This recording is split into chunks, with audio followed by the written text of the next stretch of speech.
patrocina este espacio.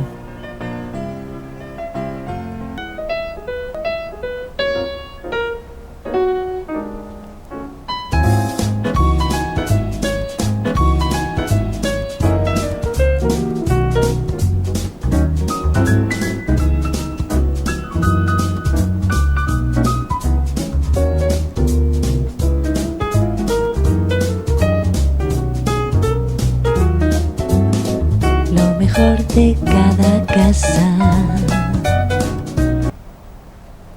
Buenas noches, bienvenidos. El otoño tocando a la puerta.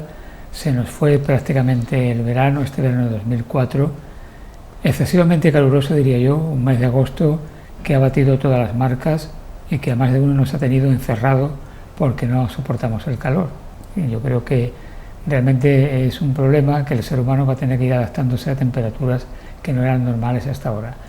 Pero bueno, hablar de la climatología y hablar del tiempo es algo muy recurrente, así que lo dejamos y voy a presentar a la persona que me va a acompañar hoy, que es, bueno, no sé cómo definirlo, sería renacentista, polifacético, porque ha sido político en ejercicio, pionero en la primera corporación democrática del Ayuntamiento de Marbella, ha sido profesor de adultos, es escritor, escribe poemas en un poema diario que manda a los amigos, pinta, hace escultura y sobre todo viaja.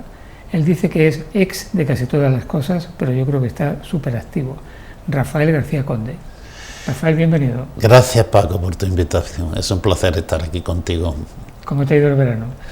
Pues el verano, bien. Yo siempre digo que el verano es la peor estación de Marbella, sobre todo julio y agosto. No solamente por la temperatura, sino también por la cantidad de personas que nos visitan, que hace realmente difícil moverse por la ciudad y acceder a cualquier cosa. Si pudiera, yo los veranos de julio y agosto me iría a una casita perdida ahí en la sierra, donde fuera, aunque fuera para pasar un poco de frío. Pero aparte de eso, bien, he viajado, he tenido tiempo para escribir, aunque lógicamente la escultura y la pintura, como se me acabó el curso de la Universidad Popular, pues la he dejado un poquito de lado. Pero bien. Bueno, tú que fuiste un niño silvestre, como diría yo Manuel Serrat, quiero decir que eras un niño que vivía en el campo. Sí. Un niño sí, campesino. Soy un niño nacido en... A veces lo cuento y la gente no se lo cree. Un niño nacido en Nacinipo, bueno, gestado en Nacinipo, lo que es la ciudad romana de Arunda y de Acinipo, de la Mesa, que llamábamos nosotros. Y soy un hombre del campo que ansío la mar. La mar para mí es esencial, escucharla, sentirla, recibir su olor a sal y a yodo de sus algas. Pero no soy muy partícipe de ir, no voy a la playa nunca, absolutamente ningún momento, si no es por la mañana cuando doy algunos paseos, pero necesito la mar, tenerla cerca, aunque soy un hombre del campo, entre lagartos y garbanzos. A diferencia de aquella canción de Manolo Escobar que decía soy un hombre del campo que no entiendo ni sé de letras, tú sí has sabido de letras, tú has sabido de letras sí. Desde muy pequeño, porque tú tuviste muy claro, y creo que tus padres también, que se podía ser del campo, pero ser del campo no era incompatible con ser culto. Sí, fui un desertor, mis padres me llevaron al seminario con un desertor del campo, porque lógicamente en el pueblo donde nací, Arriate, no había ninguna posibilidad de estudiar para la clase a la que pertenecía. Y mis padres me mandaron a un seminario y la verdad es que tengo que estarle agradecido porque el amor a todo el mundo de la literatura y de las letras me lo inculcaron en su momento y me permitió ser lo que soy. Las partes negativas con el tiempo se olvidan y se quedan ahí a un lado. Solamente me gusta destacar lo positivo de todo ese proceso formativo que viví. Y a partir de ahí pues he estado, ya lo has señalado tú, fui delegado de cultura durante mucho tiempo, entonces a partir de ahí he estado siempre metido en todos los movimientos de asociativos, culturales, etcétera. Y cuando llegó la jubilación pues, empecé otra etapa. Tú has dicho, Rafael, algo importante, que te quedas con lo bueno. Yo creo que eso los seres humanos lo tenemos bien desarrollado, afortunadamente, porque si no pasásemos de lo malo, esto sería tremendo, ¿no? Sería tremendo, porque es una ciudad, Marbella es una ciudad poliédrica y policéntrica, complicada y difícil, a la cual yo amo y odio esencialmente, y a lo largo de mi vida pues, han habido muchos episodios muy desagradables, muy rompedores, por llamarlo de alguna forma. Pero al final esos episodios, esas etapas, esos hechos, esos acontecimientos que le suceden a uno, si uno es capaz de verlo con el tiempo, lógicamente, pasado el duelo, con el tiempo de una forma positiva, te transforma para ver la realidad de una forma diferente. La verdad es que sí. Ha habido etapas muy duras, a nivel político esencialmente y a nivel personal también, pero bueno, hay que dar. Entre aquella Marbella del 79, la Marbella que llega a la democracia, y tú estás ahí en la primera corporación municipal, entre aquella Marbella y la Marbella de hoy de 2024, ¿hay grandes diferencias? Yo creo que no se parecen absolutamente en nada, ni a nivel político, ni a nivel social, ni a nivel de los ciudadanos en general. Era pueblo, era una ciudad bastante pueblo, muy pueblo, donde la gente se relacionaba, etcétera. El crecimiento, creo que ya estamos en 160.000 habitantes, no entre una cosa y otra, ha hecho que sea una ciudad, Marbella, muy desmembrada, una ciudad muy poco cálida en las relaciones humanas y demás. A nivel político ni cuento, y a nivel social también. Pero aunque sea muy distinta, es una ciudad que empezaba a construirse como ciudad, a crearse una urdimbre como ciudad, y se quedó ahí. También es verdad que yo viví aquella época del 79, donde había un impulso social o una ansia social de cambiar, de transformar de la realidad y sobre todo especialmente la cultura, y tuve la oportunidad de estar al frente de la Delegación de Cultura y dar posibilidad y encauzar ese espíritu de la transición que vivimos todos en esta ciudad, y que bueno, que se han quedado algunos hechos concretos ahí materializados y otros no. Es una ciudad muy diferente, la ciudad del 79, la ciudad que yo vivía cuando llegué aquí. Yo llegué en el 72, pero muy distinta a la ciudad de ahora. Tú recogiste ese periodo de la transición en un libro, sí, sobre el espíritu del 79, un libro que hoy por hoy sigue siendo de referencia, una especie de memoria. Es un libro de historia, pero más que un libro de historia, porque es un libro de vivencias también. Sí, es un libro de vivencia porque la política se vivía de una forma muy emocional, muy intensa, muy pasional, pero al mismo tiempo muy respetuosa. Es decir, cuando uno empieza a contar cómo era la política en aquellos momentos, la gente abre los ojos como platos diciendo, ¿pero es verdad o no? Yo no sé, cuento pequeños detalles, éramos 25 concejales y teníamos delegación de servicio los 25 concejales, es decir, participábamos en el gobierno municipal los 25, a pesar de que en el pleno a lo mejor nos matábamos ideológicamente, ¿no? Pero la gestión era de todos, y cuando se veía algo positivo, viniera de donde viniese, no importaba que viniera del Partido Comunista o de la Unión Democrática, se aceptaba. Y había unos límites esenciales que hoy en la política no existen, que es el respeto a la persona y el respeto a su libertad y a sus posibilidades, y eso no existe hoy en día. Había un espíritu de colaboración, y eso era porque la sociedad lo estaba viviendo en su momento. Es decir, lo que hablamos muchas veces, los políticos es reflejo de la sociedad que existe, nada más ni nada menos, no son ni mejores ni peores que la sociedad, y actualmente la sociedad es una sociedad muy especial, por llamarla de alguna forma, y los políticos también lo son. Aquellos políticos de la transición, ¿ganabais mucho económicamente? Bueno, pues, yo cuando comento, el otro día me encontré con alguien que trabajaba en la Delegación de Cultura y me dice, no voy a decir nombre, y me decía, no, pues tú me entenderás, porque la Delegación de Cultura ahora y antes vivía y no sé qué. Y le tuve que decir, digo, perdona, pero yo he estado de concejal 12 años en las distintas corporaciones y yo no cobro un sueldo del ayuntamiento nunca, absolutamente nunca. No teníamos sueldo, lo único que tenía sueldo era el alcalde y algunos tenientes de alcalde. lo que teníamos era una pequeña comisión por asistencia a pleno y eso, que era nada y menos. No cobrábamos. ¿Por qué no cobrábamos?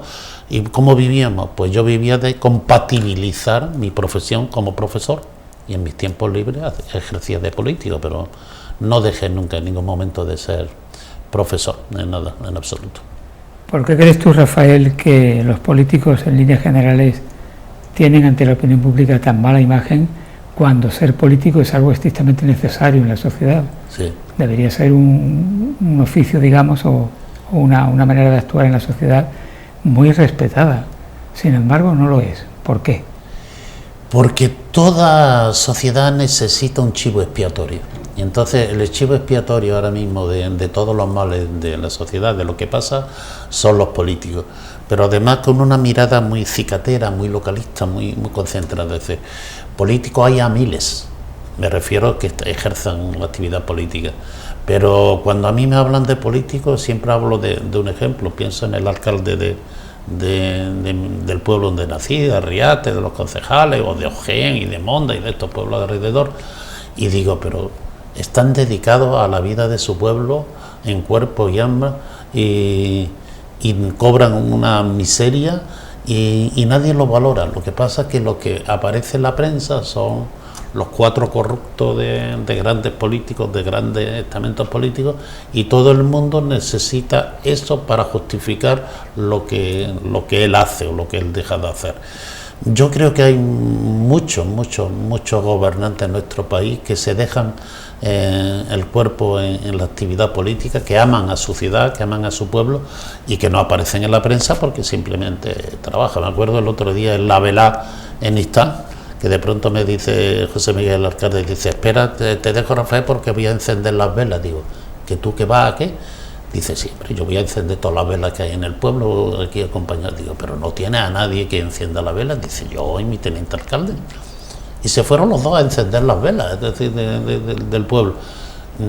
Como él, muchos, y no estoy hablando de ningún partido político en concreto, de muchos pueblos donde hay alcaldes que se dejan el alma por su pueblo y que no están pagados ni reconocidos. Pero los que hablamos son de los que hablamos, vamos, del corrupto del Parlamento, del corrupto del gobierno central o de las distintas autonomías. Con la manera actual de ejercer la política, ¿tú te verías como un político activo? No, yo sigo siendo político porque creo que la política es una actividad honesta, decente y respetuosa y respetable. Es decir, sigo siendo político como sigo siendo fumador aunque no fume. Sigo siendo político aunque no ejerza la política. Pero sí me interesa la vida de mi ciudad y el político es el que se interesa por la vida de su ciudad y hace algo por la vida de su ciudad, a nivel que sea, a nivel de una asociación, a nivel de prensa, como haces tú, o a través de los medios de comunicación. Todos los que se preocupan, trabajan por una realidad social de su núcleo de población, es un político, lógicamente con el pensamiento que tenga. Y a tu pregunta, yo en la política activa no me veo, ni tengo ningún interés en absoluto ya en verme, pero sigo siendo político, sí, como sigo siendo fumador, como te decía antes, aunque no fumo. Claro, los que hemos sido en algún momento fumadores, volverías en cualquier momento. No, al fumar no volvería nunca. No volvería, ¿no? No volvería porque, lógicamente, ahora a mí fumar me molesta. A mí no me da placer. Si me dice, te cortan, ¿qué te digo? El vino que tomo con los amigos y eso ya te diría que me costaría más. Pero fumar. ¿Y tú te acuerdas qué día dejaste de fumar? No, tengo una memoria muy ligera, muy liviana, se me pierde. Pero hace aproximadamente unos 15 años. ¿Sí? Yo lo recuerdo perfectamente. ¿Sí? Dios. 15 de septiembre del 98. No me digas. ¿Qué memoria tiene, Dios mío? Es que empezó el curso. Me deja asombrado, vamos. Empezó el curso ese día, ¿sí? Y tomé esa decisión y no he vuelto a probar un cigarrillo. No me digas. Y no me dio síndrome de ningún tipo. ¿No te acuerdas? Y te acuerdas perfectamente. Me acuerdo perfectamente, pero ya te digo, no me dio síndrome de abstinencia ni nada. Estamos hablando ya de muchos años. Ha pasado el tiempo. Yo también lo dejé como tú, en una historia que de pronto se acabó. Lo había dejado varias veces antes y no había podido también, la verdad sea dicha, porque no siempre es. pero no me acuerdo cuando, creo que fueron hace unos 15 años o algo así. Pero esa memoria de elefante que tienes tú no la tengo. ¿Cuál es la diferencia entre un viajero y un turista? Porque tú eres un viajero. Soy viajero, aunque el turista es el que pasa de largo por encima de la realidad que va a visitar, y el viajero es el que intenta descubrir el alma. El turista busca las piedras y el viajero busca el alma de donde va a visitar. El turista pasa de largo y no entra en profundidad, y el viajero se detiene, observa y analiza los detalles. Eso me hace, lógicamente, que de los distintos sitios que he visitado, lógicamente bastante, porque me ha encantado hacerlo desde muy jovencito, siempre me he escrito, más que fotografías, he escrito anotaciones, diarios de viajes de los distintos lados que he visitado. ¿Tú llevas el control de cuántos países has visitado? Ni idea, pero muchísimos. Pero nunca he hecho un control de nada. Lógicamente España la he visitado completa. Bueno, me queda Lérida, que no la conozco. Lérida no la conozco. Tarragona sí. La antigua Lérida, Lleida, ¿no? Sí, yo sigo llamando Lérida o Lleida. Y de España poco más. De Europa casi todos los países. De África 4 o 5, de América, pero no he hecho contabilidad nunca de los países que he visitado. ¿Cuál es el último? El último que he estado ha sido hace unos 15 días. He estado en los países bálticos, en Estonia, Letonia, Lituania y Helsinki, que era un viaje pendiente de hace mucho tiempo que quería incluir. Y ahora me voy dentro de unos pocos días, porque es mi vicio es viajar, pues ya está. Cada uno tiene un vicio, unos se dedican a comer en los restaurantes de gran standing, otros se dedican a tener un yate, un coche, no sé qué, y mi vicio es viajar. Y ahora me iré, si todo va bien, el viernes que viene a Sri Lanka, a la antigua Ceilán, ¿te acuerdas de la Ceilán?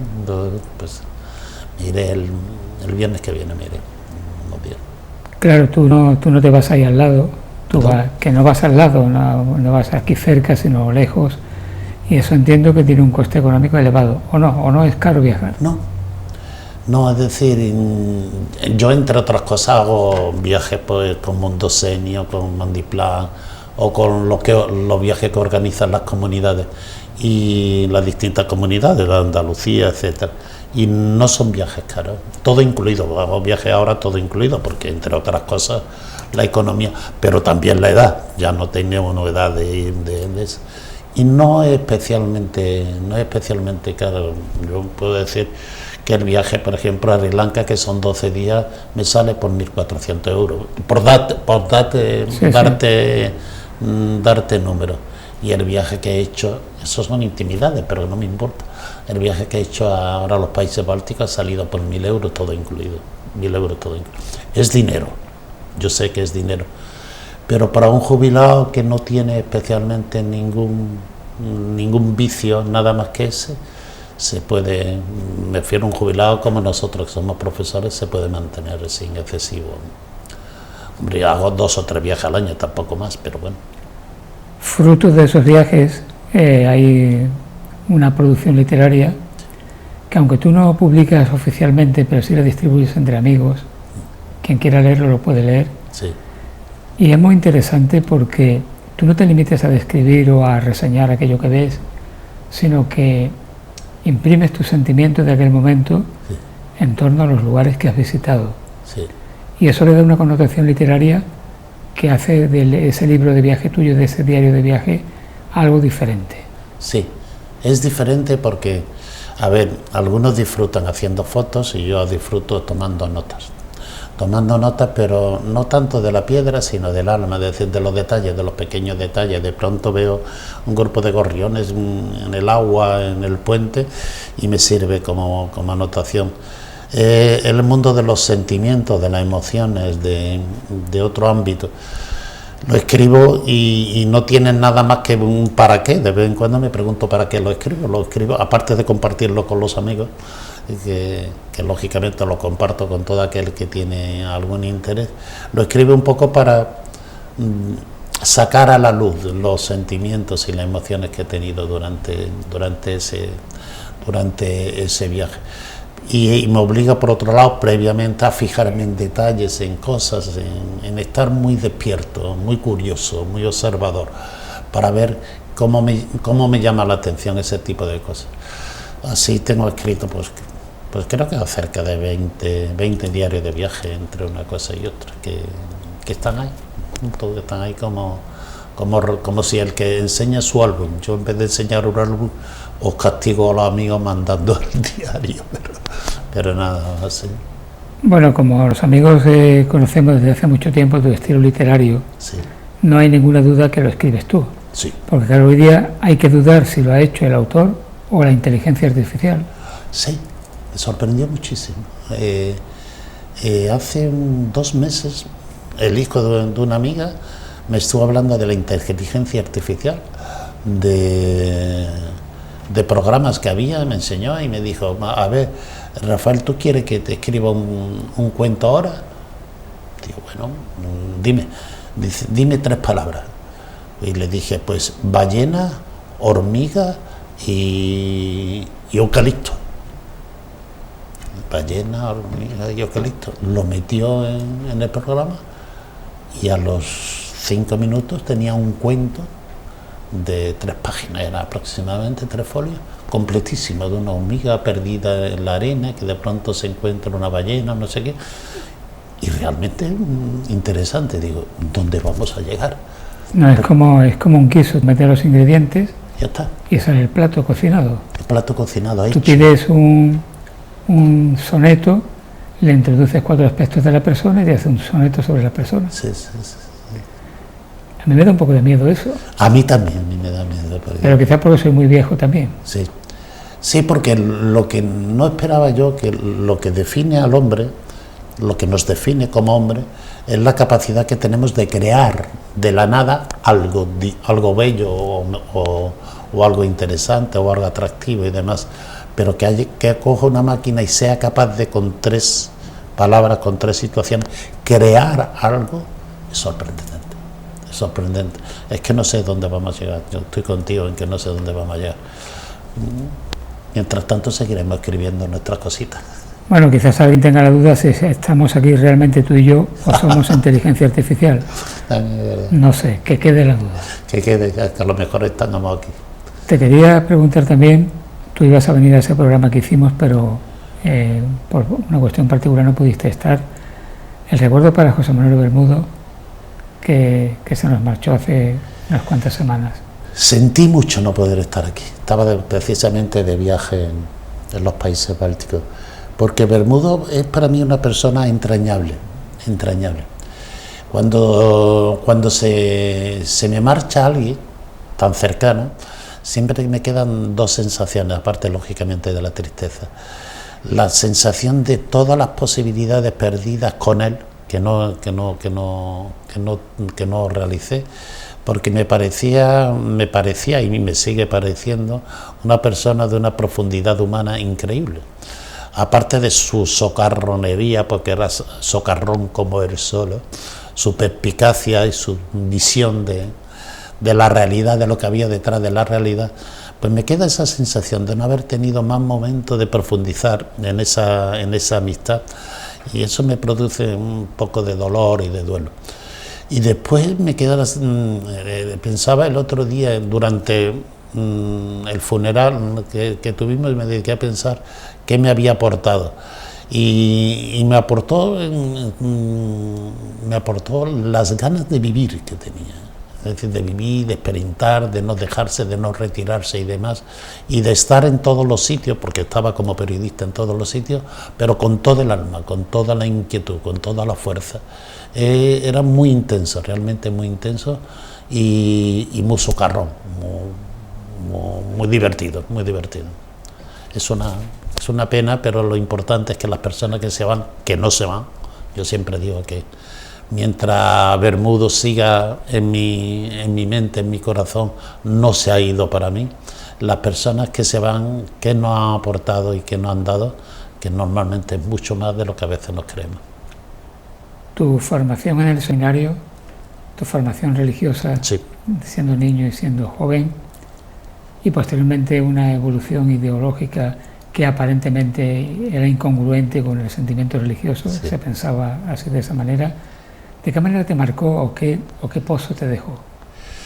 A ver, yo cuando te hablabas antes de que soy un ex de muchas cosas, entre otras cosas de ese católico apostólico romano. Con la edad empieza a diferenciar, es decir, yo diferencio claramente todo lo que es ese montaje litúrgico de poder de la Iglesia, en el cual no creo y por tanto soy uno anticlerical radical. Y otro muy distinto es todo el mensaje que hay detrás o que sostiene el mensaje, me refiero cristiano y apostólico.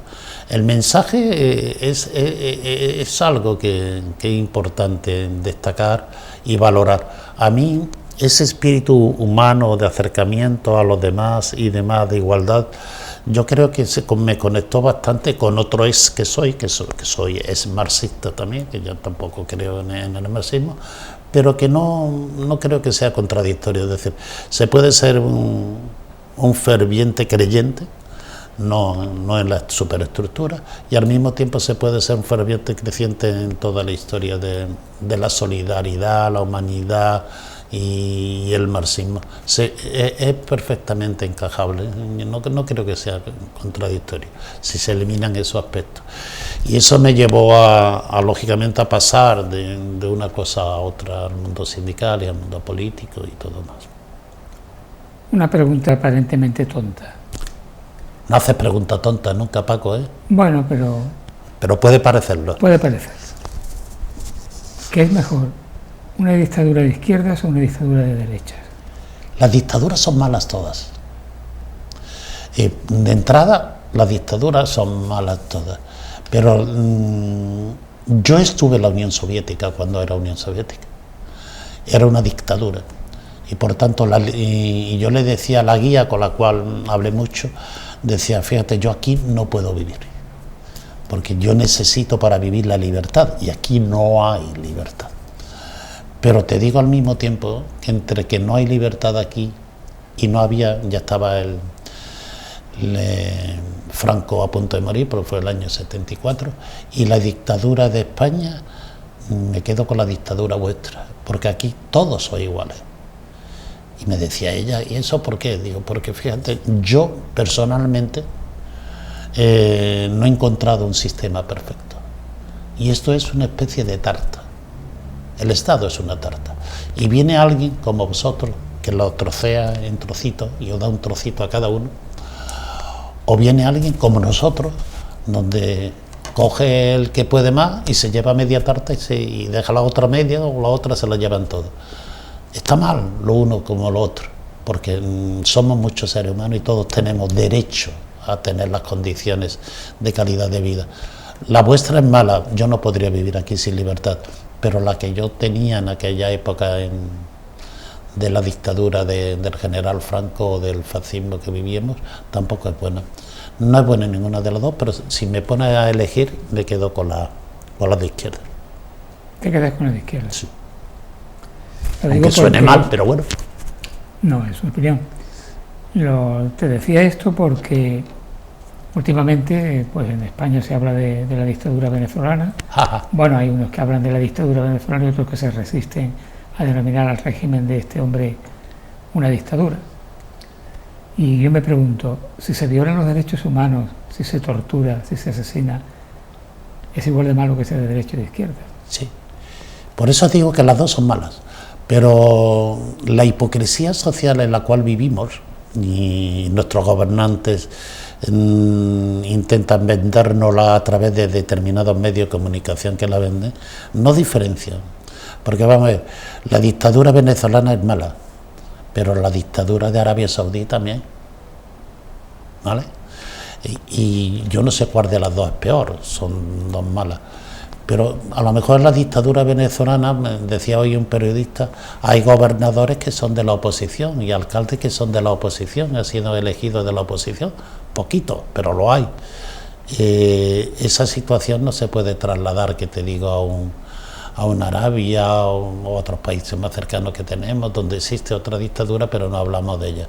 No hay dictadura buena ni mala, hablábamos antes y en eso coincidimos, pero la dictadura venezolana tiene determinados resquicios que permiten que el pueblo o la oposición o los que no opinan así, la dictadura al fin y al cabo es dominio de una idea, de un partido sobre los demás, permiten determinados resquicios que hacen ver la apariencia de que hay una pequeña democracia, muy pequeña, por cierto, pero la hay. ¿Y la comunidad internacional qué es? ¿Qué? ¿La comunidad internacional qué es? Es un juego de intereses, punto.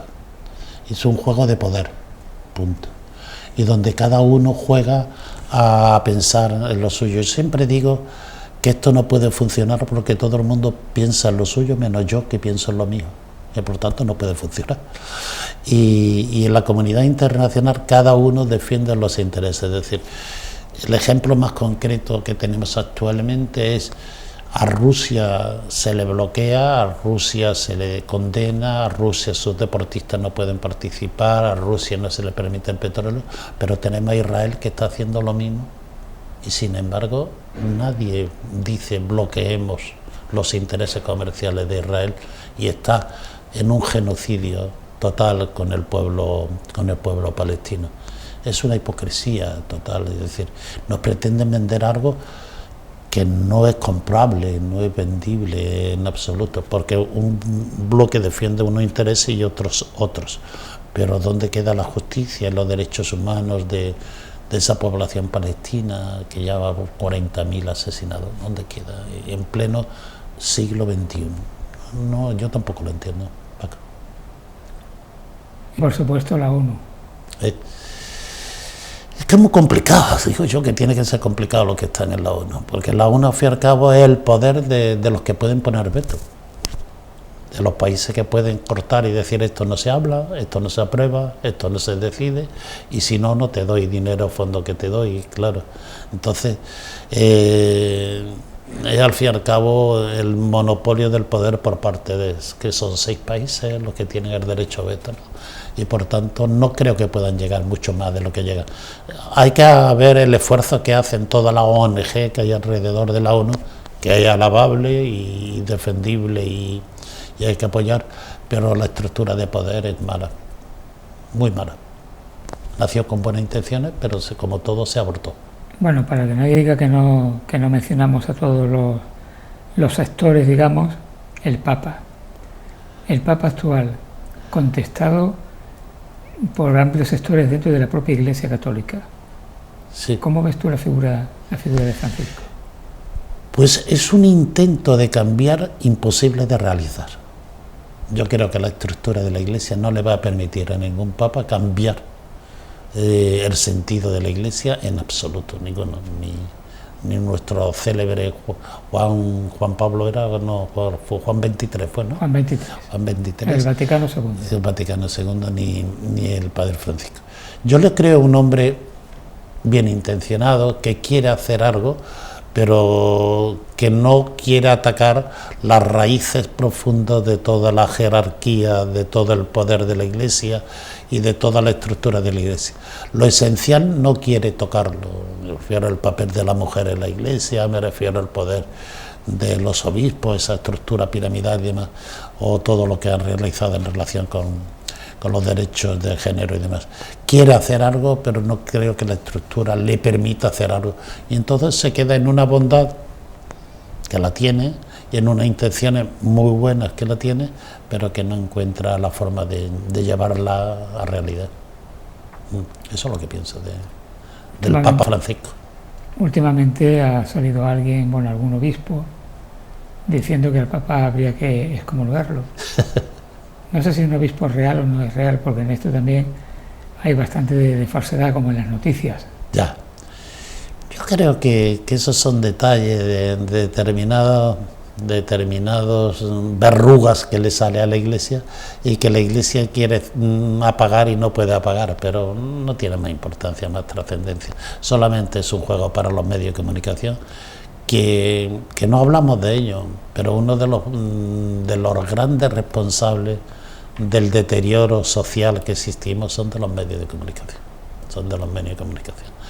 porque le ponen un micrófono a cualquiera, con tal de vender, ellos venden, lógicamente, y con tal de encontrar un producto que sea vendible, son capaces de ponerle un micrófono o una tinta, algo que no deberían escribir sobre ello, ni deberían visualizarlo. A pesar de lo cual, el que el poder político intente controlar a los medios de comunicación está muy feo, ¿no? Sí. Está muy feo eso. Sí. Yo siempre digo que todo poder tiene que tener su contrapoder, porque si un poder no tiene contrapoder, se convierte en una dictadura. Y cuando hablamos de, otras veces lo hemos hablado en política, de los tres poderes que tenemos, el legislativo, el judicial y gobernar, también incluyo el cuarto poder, el poder de la prensa. Todo poder tiene que tener su contrapoder. El único que no tiene contrapoder ahora mismo es la justicia. La justicia no tiene contrapoder, quien lo controle en absoluto. Porque al legislativo, lógicamente, lo votamos cada 4 años y el gobierno lo elige el legislativo para 4 años. Pero el poder judicial es incontrolado e incontrolable. No hay quien lo controle. Aunque puede ser que, te digo además, porque quieren además elegirse entre ellos solos, con lo cual los maestros nos elegimos entre nosotros, los médicos entre nosotros, y sería un absurdo.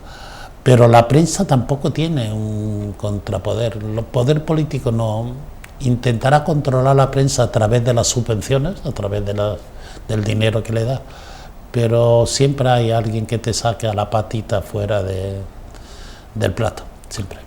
Bueno, y actualmente en medios de comunicación es cualquier ciudadano que tenga un móvil. Sí. Y acceso a las redes sociales es en sí un medio de comunicación.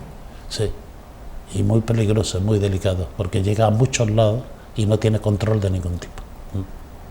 Creo que tú, Rafael, has descubierto en los últimos años una nueva ocupación que te satisface y que no te reporta beneficio económico, pero sí sentimental, y es el papel de ser abuelo. Ah, sí, yo creo que eso es un regalo enorme que me ha dado la vida. Los hijos son un regalo importante, pero los nietos son un regalo enorme que te da la vida, porque es encontrarte con la vida pura, dura, sin control de ningún tipo. Es decir, ellos funcionan a base de lo que deseo, lo que quiero, lo que me apetece, y no tienen control de ningún lado. Eso te da la ingenuidad, la espontaneidad y la riqueza, te da un mundo que de pronto te dice la humanidad tiene futuro. Otro problema es que después empecemos a educarlo y a desviarlo y demás. Pero los nietos, yo comparto poco con ellos porque estoy un poco alejado de ellos por la distancia y demás, pero es el gran regalo. Además son un misterio, nunca sabes por dónde te van a salir.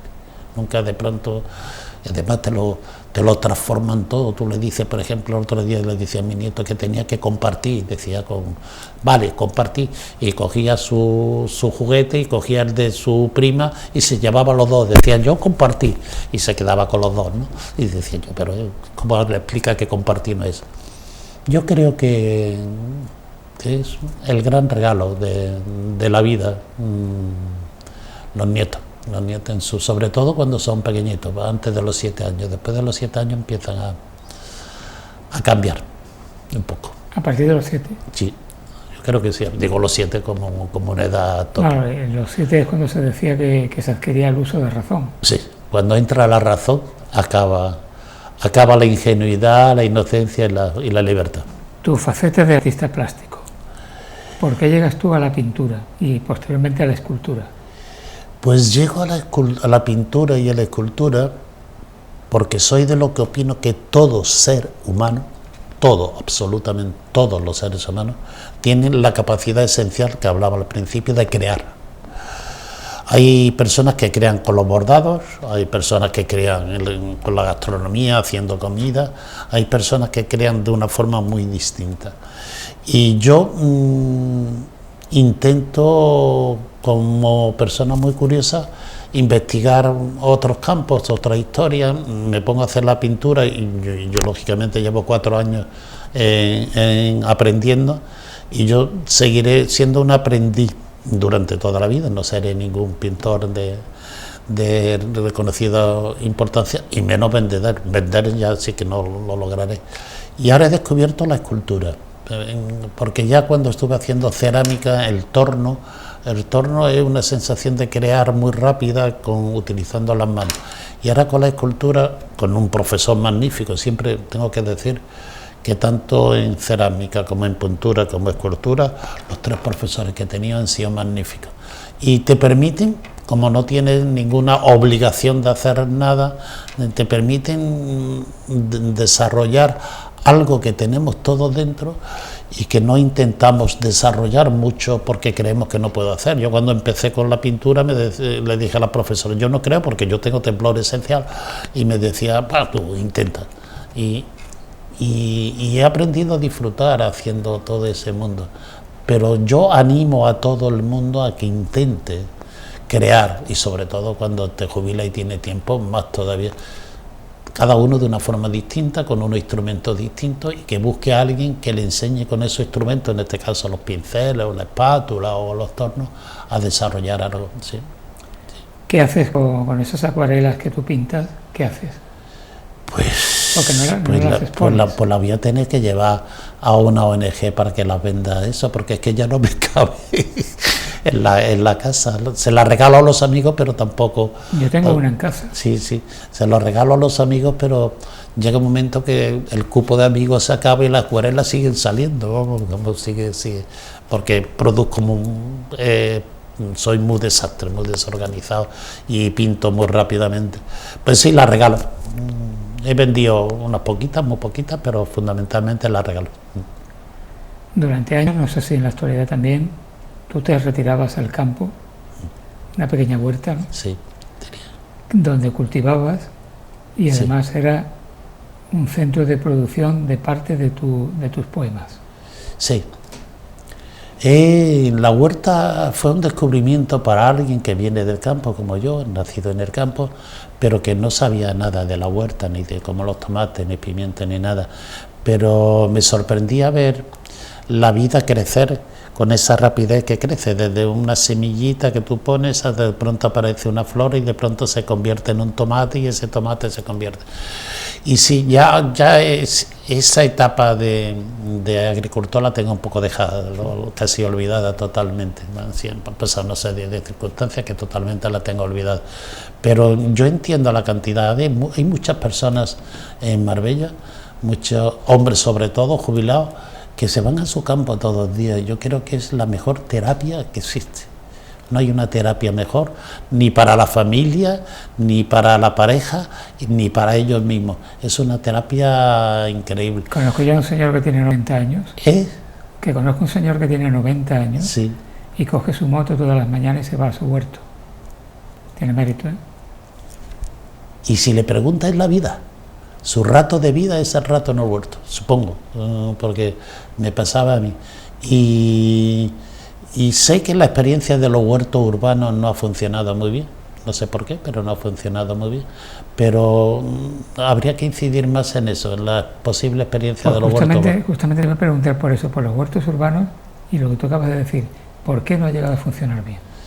No lo sé, tampoco tengo mucha información. Creo que era muy controlado. Se le dejaba poca libertad a que la gente que estaban allí pudieran hacer lo que les quisiera y lo que les apeteciera. Y esencialmente la huerta o el huerto urbano lo que te permite es plantar lo que sea, porque lo que más que puedo hacer es sacar 4 kilos de tomate que después no sabe a quién regalárselo ni nada por el estilo. Pero no ha funcionado, y es una idea muy positiva que, teniendo el Ayuntamiento Campo y existiendo determinadas ONG que podrían precisamente encargarse, ONG, colectivos que podrían encargarse de eso, sería una buena idea. Muy buena idea. Hay que destacar también tu activismo social, sí, que ha sido una constante cuando eras político en activo, como ahora que eres jubilado. Y últimamente a través de Marbella Activa. ¿De Marbella Activa? Sí. Yo creo que se le da muy poco valor a esos colectivos y asociaciones de nuestra ciudad, porque son colectivos y asociaciones que crean ciudad, que crean la urdimbre social para que todos los ciudadanos puedan participar. Me parece que lo de Marbella Activa es un ejemplo excepcional, y cuando hablo de excepcional me refiero a fuera de la norma, en el sentido de que están preocupados por la ciudad, tanto a nivel de arqueología, como a nivel de patrimonio, como a nivel de literatura, con su concursos de relatos y demás, y sobre todo son una puerta abierta para que todo aquel ciudadano que quiera hacer algo, en mi caso, por ejemplo, me ofrecen la oportunidad de publicar unos artículos semanales, un artículo semanal que publico con ellos, son una puerta abierta para que todos los ciudadanos puedan intervenir y encontrar el cauce, pero no solamente escritores, sino pintores, etcétera. Es el colectivo que crea más ciudad de los que conozco en esta ciudad, y necesitaríamos que lo apoyáramos, me refiero a los ciudadanos, no el poder municipal, que los ciudadanos lo apoyáramos, pero participando, haciendo cosas. Marbella hay que enhebrarla, hay que crearla, y hay que crear esa urdimbre social para que puedan aparecer productos propios de aquí y no productos venidos de fuera. Ese asociacionismo es esencial. En mi época más activa, pues sí, echamos a andar determinados colectivos, que siguen ahí funcionando muy bien. Y actualmente en Marbella, vamos a ceñirnos a Marbella, ¿tú crees que la sociedad civil está a la altura a la hora de movilizarse ante reivindicaciones necesarias para la ciudad, o estamos un poco apáticos? No, yo creo que estamos apáticos. Publiqué en el periódico de Marbella, precisamente. Lo digo que publiqué porque el otro día... Al frente está Carlos Lima. Carlos Lima está al frente. Sí, Carlos Lima. Publiqué un artículo que se titulaba La desidia. La desidia. Yo creo que esta ciudad, el pecado capital que tiene es la desidia. Es decir, nadie se preocupa por nada, y los políticos lo saben, los que nos gobiernan lo saben.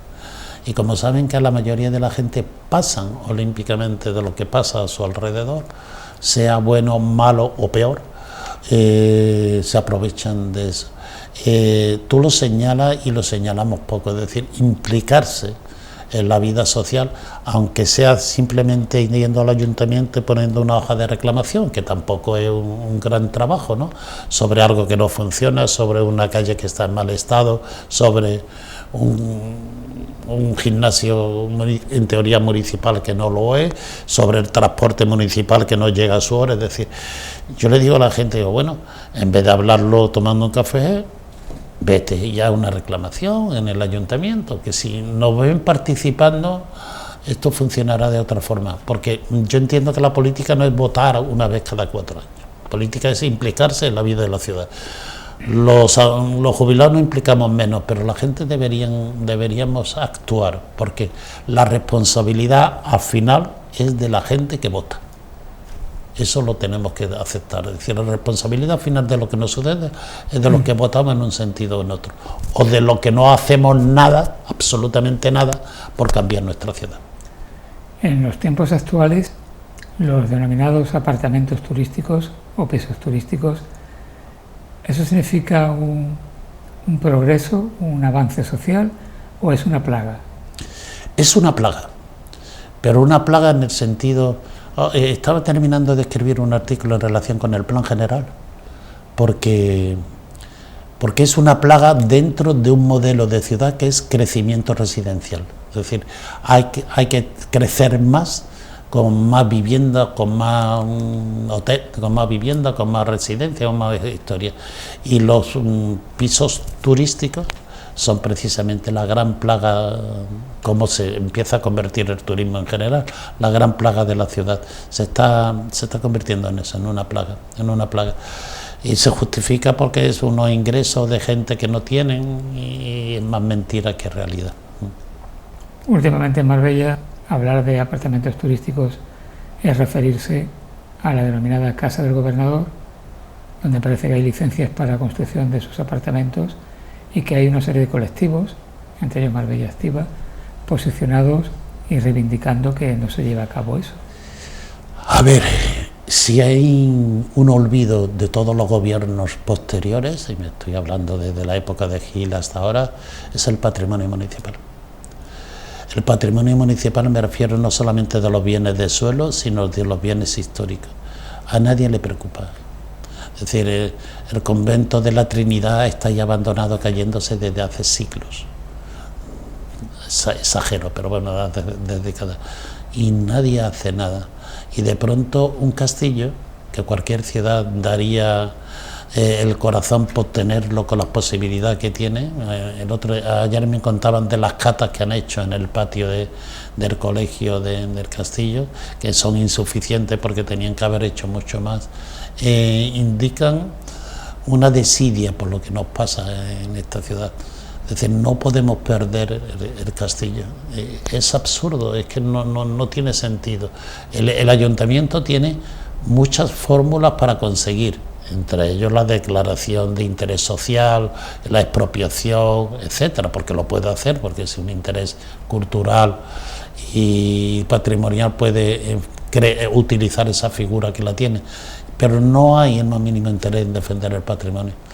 Y no es que no haya interés en defender el patrimonio en los que nos gobiernan, es que no hay interés en defender el patrimonio en una mayoría de la población, porque el castillo, gracias al esfuerzo de nuestro querido amigo Paco Moreno, ha creado todo un movimiento de ciudadanos que están intentando hacer algo. Me parece muy alabable ese movimiento que han conseguido. Pues mira, quiero aprovechar para decir que si alguien todavía tiene duda de la importancia que puede tener el castillo o nuestro centro histórico, que lea el libro de Paco Moreno, sí, que es la Biblia, el libro de Paco Moreno sobre el centro histórico. Sobre urbanismo. Es la Biblia, evidentemente, pues que todo el que tenga interés, que lea ese libro, para tomar conciencia de por qué tiene tanta importancia proteger ese tipo de monumentos. Y además actúa la propiedad. Leí ayer que decía, no quiero que hagan cata en mi propiedad, punto. Porque yo voy a hacer un apartamento turístico aquí y ya me han dado licencia, no quiero ni cata ni nada. Y yo decía, ¿cómo se puede hablar con ese desprecio del patrimonio de una ciudad que tú estás sacándole rentabilidad a su suelo? No lo entiendo, pero es porque hay una dejadez social importante. ¿Tú cómo ves a corto plazo el futuro de esta ciudad? Porque seguimos siendo una potencia turística, a pesar de la precariedad de múltiples infraestructuras sanitarias, de comunicación, etcétera. ¿Cómo ves tú la evolución inmediata de la ciudad? A ver, te hablaba de que estaba terminando de escribir un artículo sobre el modelo de la ciudad. Yo creo que esta ciudad necesita urgentemente, le digo urgentemente porque tiene el plan general ahí a las puertas, urgentemente en que entre todos colectivos y fuerzas vivas, sindicatos, empresarios, etcétera, definir qué queremos hacer de nuestra ciudad. Es decir, cómo vemos la ciudad dentro de 40, de 50, 100 años. ¿Qué tipo de ciudad queremos?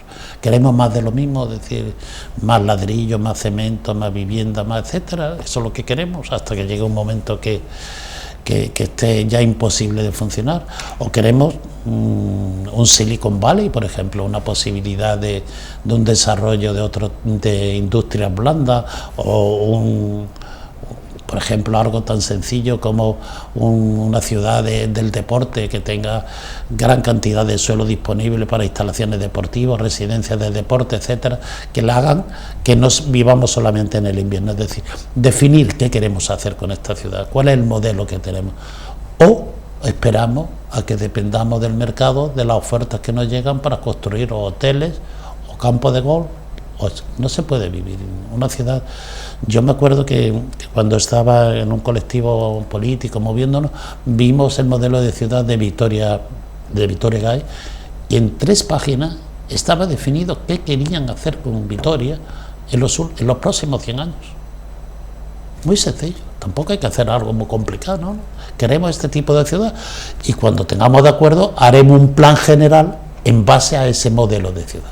Bueno, en Marbella también se ha hablado varias veces de proyectos a largo plazo, más o menos escalonado a la hora de cómo evolucionar la ciudad, convertir en una ciudad sostenible, que se hablaba, pero esos son proyectos de los que se habla y que pasan y nunca llegan a plasmarse.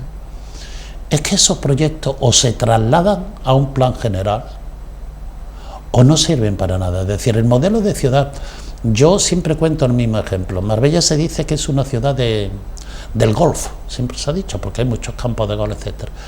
El fenómeno del golf en esta ciudad ha venido en contra del modelo del plan general. Es decir, nosotros no veíamos en el ayuntamiento, me refiero a la última corporación, aprobando campos de golf por interés social. Y yo decía, pero ¿cómo un campo de golf puede ser de interés social? Y te decían los promotores, es que en el suelo urbanizable no podemos construir un campo de golf. El precio es tan imposible que no podríamos construir un campo de golf. Tiene que ser en un suelo rústico donde vosotros declaráis el interés social y hacemos el campo de golf. Así se han hecho los campos de golf de esta ciudad. Es absurdo, pero es que no había un modelo de ciudad que permitiera que los suelos rústicos pudieran desarrollarse para esta historia. Por lo mismo te digo del plan general actual, que lo único que sé es que ofrece un modelo de más ladrillo y más cemento, sin infraestructura, claro. Bueno, llevamos casi una hora hablando de diferentes temas y yo quería preguntarte también, dado que empezamos el otoño, sí, que nos recomendase alguna lectura de otoño o algunas lecturas para el otoño. Yo creía que íbamos a hablar de literatura, pero al final hemos hablado de otras cosas. Entonces me había preparado hasta mis fichitas y todo. Ah, bueno, pues dime. Bueno, pero no. Si yo recomendaría algo, el otro día me preguntaba la hija de un amigo, dice, ¿qué puedo leer? Digo, fíjate, te voy a recomendar 4 libros. Uno muy conocido, que es fácil de acceder y que todo el mundo ha leído, que es El Principito de Antoine Saint-Exupéry, un libro muy, muy sencillo de leer. Un libro que me encantó, de naturaleza, que es La chica salvaje, de Delia, el apellido lo tengo por aquí, Delia Owens, La chica salvaje, que es la mejor descripción que he visto yo de la naturaleza salvaje y viva. Increíble. Y digo, libros sencillos. Y después hay un libro que es Mi planta de naranja lima, que es de una ternura increíble, de una candidez increíble, de un escritor brasileño que es Vasconcelos. Y ya, sí, por último, cuarto es El furor y la furia de William Faulkner, pero ya es un libro mucho más duro, complicado, difícil, precioso, pero además, sí, me recomendaría eso. Pues. Hombre, no es un libro para iniciarse en la lectura. No. Es para lectores formados. No. Ese en absoluto, ¿no? Es un libro mucho más complicado. Pero lo otro sí, tanto el de La planta de naranja lima como el de La chica salvaje, es un libro para leer. Y otro libro que estoy terminando de leer es Los 9 reinos, que es un libro entretenido, divertido, sobre el mundo de los guanches en Canarias, con las conquistas y demás. Es muy entretenido también. ¿Y cuál te vas a llevar al viaje? ¿Al viaje cuál te llevas? Al viaje me llevo el que no he terminado, el de Los 9 reinos, no me acuerdo el autor ahora, el que me llevo para el viaje, sí. Bueno, pues ya leeremos tu libro de viaje, tu diario de viaje, y nos enteraremos dónde has estado. Sí, escribiré, no sé si escribiré o no, pero siempre termino escribiendo el diario de viaje de dónde he estado. Rafael García Conde, gracias. Gracias a ti, Paco, por tu invitación. Es un placer, como siempre. Nos ha faltado el café. El café no lo tomamos ahora. Para el próximo día. Gracias por haber estado ahí. Esto ha sido lo mejor de cada casa. Nuestra idea es volver la próxima semana. Fundación Banús y Pilar Calvo patrocina este espacio.